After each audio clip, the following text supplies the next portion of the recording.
அன்பார்ந்தவர்களே, இன்றைய தினம் சூரா கஃப் தரும் குகைவாசிகளின் சம்பவத்தை பார்ப்போம். அது ஓர் ஈமானிய கதை. அந்த கதைக்குரியவர்கள் செல்வச் செழிப்பான குடும்பங்களில் வாழ்ந்தவர்கள். அவர்கள் தங்களது வாழ்க்கையை உலகின் அலங்காரங்களாக பார்த்தவர்கள்தாம். எனினும் அந்த பார்வை அவர்களிடம் மாற்றமடைகின்றது.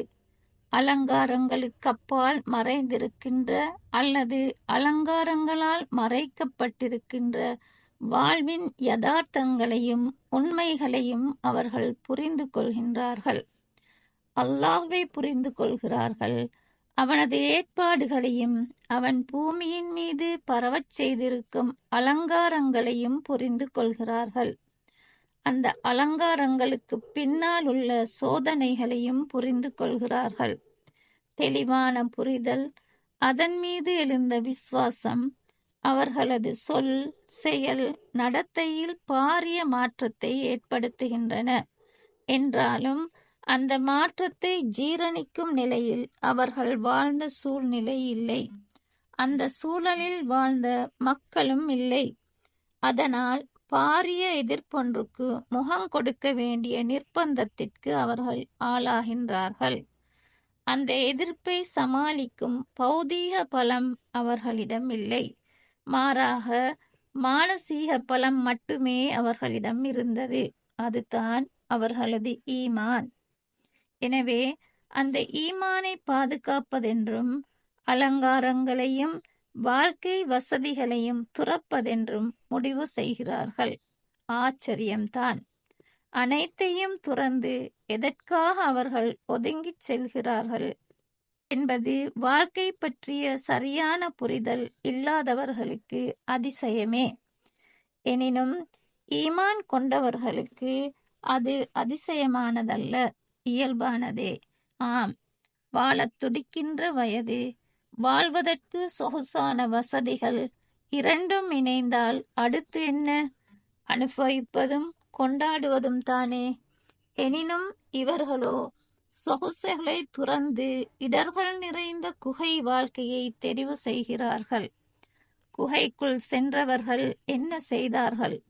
அல்லாஹ் கூறுகின்றான், எங்கள் இரட்சகனே, உன் புறத்திலிருந்து விசேட அருளை வழங்குவாயாக.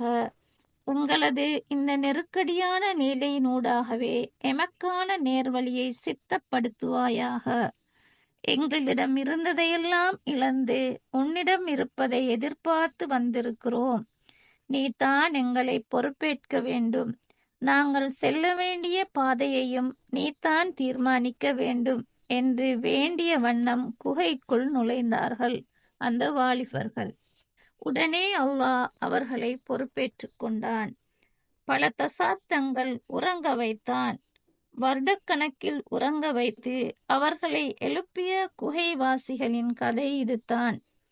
எங்கோ ஓரிடத்தில் யாராலும் நினைவு கூறப்படாமல் வாழ்ந்து மறைந்த சில இளைஞர்களின் சரித்திரத்தை 7 வானங்களின் அதிபதி, பிரபஞ்சத்தின் சிருஷ்டிகர்த்தா, அதன் பேரரசன் எடுத்து கூறுகின்றான். யாருக்கு கிடைக்கும் இந்த கண்ணியம்? எனவே அன்பான இளம் வாலிபச் சமூகமே, இளம் யுவதிகளே, இந்த குர்ஆனிய கதைகள் எமது வாழ்விலும் மாற்றங்களை ஏற்படுத்த வேண்டும். இன்றைய வாலிபர்களின் நிலை மிகவும் கவலைக்கிடமானது. காலம் செல்ல செல்ல இன்னும் என்ன நடக்குமோ என்ற பயங்கரமே தோன்றுகிறது. ஈமானிய உணர்வுள்ள வாலிபச் சமூகம் எம்முள் உருவாக வேண்டும். நாளைய சமூகத்தை கட்டியெழுப்ப வேண்டிய பாரிய பொறுப்பை சுமந்தவர்கள் இந்த வரலாற்று சம்பவத்தை பாடம் கற்க வேண்டும். ஈமானிய உணர்வுள்ள ஒரு வாலிபச் சமூகம் வளர வாழ பிரார்த்தித்து விடைபெறுகிறேன். இன்ஷா அல்லாஹ். கஹ்ஃபின் அடுத்த சம்பவம் அடுத்த தொடரில்.